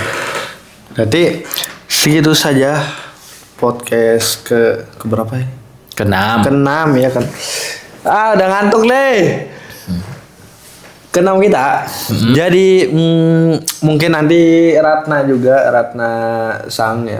Chang bakalan podcast juga. Tapi nggak tahu deh hostnya siapa gitu. Mungkin bisa Nafi lagi atau bisa gua lagi gitu. Jadi semangat terus buat kalian. Semoga kalian enggak melulu terjebak di zona nyaman kalian. Betul. Yang gitu-gitu aja. Semoga kalian ada keinginan besar untuk berubah dan jadi lebih sukses lagi. Iya. Terutama jadi satria baja hitam. Hah? Ya terutama berubah jadi satria baja hitam atau Power Ranger gitu. Oke, pokoknya terima kasih banyak untuk Mas Eko atas pesan-pesan dan cerita-cerita pengalaman hidupnya. Mungkin nanti bakalan ada beberapa yang jadi pelajaran buat kita gitu ya, buat gua dan viewers gitu yang ngeliat gitu. Terima kasih banyak. Semoga nanti saat perjalanan lancar gitu. Karena nanti juga kan yang nganterin lu gua gitu. Nanti bakalan gua wawancari lagi gitu. Iya. Gitu. Jadi gitu dulu aja guys. Kita mau lanjut mangan.